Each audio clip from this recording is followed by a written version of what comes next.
¿Qué tal, amigas y amigos del Centro de Ética Judicial? El día de hoy quisiera platicar con ustedes un tema que ha estado en boca de todos en los últimos días, que tiene que ver con la famosa sobrerepresentación y la configuración del Poder Legislativo Federal en México, Cámara de Diputados y Cámara de Senadores. Parto de una primera premisa que es fundamental tener en cuenta, y es ¿qué es la democracia? La democracia, sabemos los que hemos estudiado el concepto, que si bien es cierto es el gobierno de las mayorías, este gobierno de las mayorías tiene que respetar los derechos de las minorías. En pocas palabras, sin diálogo, sin debate, sin deliberación, no existe un régimen democrático. Para esos efectos, nuestra Constitución ha establecido un sistema mixto, a partir del cual se van integrando la Cámara de Diputados y la Cámara de Senadores, que son los órganos como Poder Legislativo en donde pues este diálogo, este debate y esta deliberación, sin duda alguna, tienen que estar presentes. Segunda premisa. Respecto de la integración de la Cámara de Diputados, sabemos que se integra por 500 diputados y diputadas, de los cuales 300 son electos por el principio de mayoría, es decir, 300 distritos a lo largo del país, gana la persona que más votos obtenga el día de la jornada electoral. Pero otros 200 van a ser asignados a los distintos partidos políticos a partir de la representación proporcional. Esta representación proporcional, este sistema, nace en México precisamente para darle voz y voto a aquellos partidos que no son mayoría, que posiblemente no ganaron ninguna elección uninominal en cada uno de estos distritos, pero que no obstante hay ciudadanos que impulsan su plataforma, impulsan sus ideas y que impulsan la forma en cómo quieren construir la democracia en México y por lo tanto les son asignados representantes en la Cámara de Diputados. Respecto de la Cámara de Senadores, son 128, de los cuales 96 son electos por este principio de mayoría, a través del voto popular que ejercemos el día de la jornada, y otros 32 son precisamente designados por medio de la representación proporcional. Bueno, hasta los años 90 nuestra Constitución establecía una cláusula de gobernabilidad unilateral. ¿Qué quiere decir esto? Que la configuración de las cámaras, sobre todo por lo que hace a estos 200 diputados de representación proporcional y 32 senadores, pues iban a ser asignados de tal manera que el partido más votado el día de la elección tuviera el número de diputados y el número de senadores suficiente para hacer mayoría en el Congreso. Cláusula de gobernabilidad unilateral. Un poco era el que ganaba la elección, pues ganaba la Cámara o las cámaras. A partir de los años 90 se vienen un par de reformas a nuestra Constitución, sobre todo al artículo 54, que establecen la cláusula de gobernabilidad multilateral. ¿Qué quiere decir esto? ¿Cuál es la finalidad? Que ningún partido político tenga la cantidad de diputaciones o la cantidad de senadurías suficiente para que pueda tomar las decisiones más importantes en el sistema constitucional mexicano, entre las que destacan claramente la posible reforma a nuestra Constitución. Para reformar nuestra Constitución se requieren 2/3 partes de la Cámara de Diputados, 2/3 partes de la Cámara de Senadores y sabemos que la mitad más uno de las 32 legislaturas de los estados. Bueno, el candado que establecía nuestra Constitución, y por eso se llama cláusula de gobernabilidad multilateral, es que ningún partido político, a partir de los años 90, va a poder tener más de 300 diputados en la Cámara correspondiente. ¿Esto qué implica? Que ninguna fuerza política tenga las 2/3 partes necesarias para reformar la Constitución.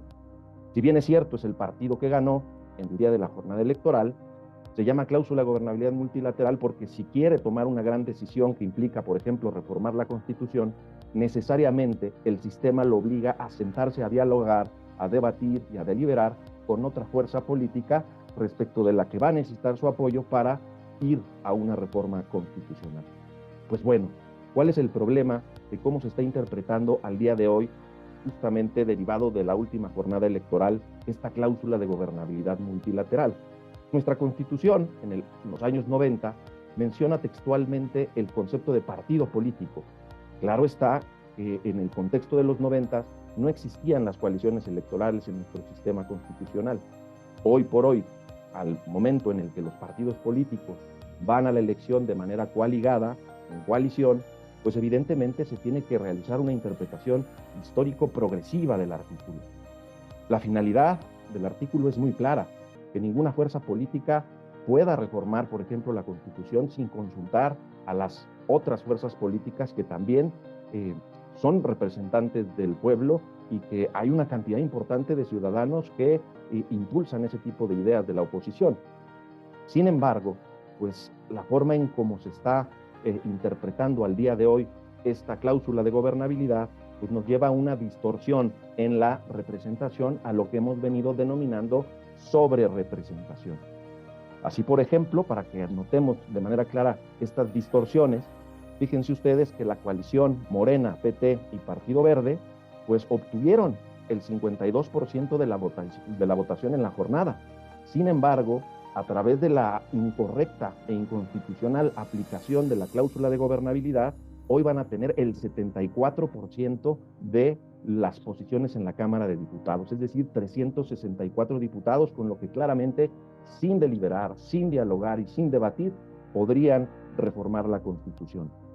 Otras de las distorsiones muy concretitas, fíjense ustedes, el Partido Verde se le fueron asignadas 77 diputaciones, no obstante haber sido el quinto lugar en la votación el día de la jornada electoral. ¿Eso qué quiere decir? Que a pesar de ser el quinto lugar en los resultados electorales, va a ser la segunda fuerza política en la Cámara de Diputados. A diferencia del Partido Acción Nacional, que va a tener 72 diputaciones, no obstante fue el segundo lugar, es decir, el partido que en segundo lugar fue más votado el día de la jornada electoral. Otra distorsión que me parece que es absurda es el hecho que el Partido Movimiento Ciudadano, que fue el que más creció electoralmente en la votación por encima del Partido del Trabajo o por encima del mismo Partido Verde, hoy solamente tendrá 27 diputaciones. Es decir, creció electoralmente más que el Partido del Trabajo y no obstante el Partido del Trabajo va a tener 51, a diferencia de las 27 diputaciones que tiene el Partido Movimiento Ciudadano. En resumen, queridas y queridos amigos del Centro de Ética Judicial, me parece que la interpretación correcta es partir de la idea de cuál es la finalidad de la cláusula de gobernabilidad, y si bien es cierto, nuestra Constitución habla de partido político, es evidente que hoy por hoy el hecho de que los partidos políticos vayan en coalición habría de considerar a la coalición electoral para la asignación de estas diputaciones y senadurías de representación proporcional. Hacerlo de manera distinta nos lleva a este tipo de distorsiones que acabamos de comentar, pero además, poniendo un último ejemplo, que me voy a otro artículo de la Constitución para que quede de manera muy ilustrativa. En nuestro artículo 8 se nos reconoce el derecho de petición. Tú y yo podemos dirigirnos a cualquier servidor público y hacerle consultas, y los servidores públicos tienen la obligación de responder en breve término. Este artículo se aprobó en 1917 y no ha recibido una sola reforma a lo largo de más de 100 años de vigencia de nuestra Constitución. Bueno, si no hacemos una interpretación histórico-progresiva, pues resulta ser que la conclusión sería que tendríamos tú y yo que seguir ejerciendo el derecho de petición, sí por escrito, pero pues quizá escribiendo en pluma de ganso, que era propiamente el contexto en el que se aprobó el artículo en 1917. Y no podríamos, a pesar de todos los medios electrónicos de comunicación con los que contamos hoy, pensar en ejercer el derecho de petición a través de estos mecanismos. Resultaría absurdo que siguiéramos tú y yo obligados a aplicar o interpretar este artículo en la lógica de aquellas personas que a principios del siglo pasado pensaron en reconocer este derecho ciudadano tan importante para nosotros. Muchas gracias.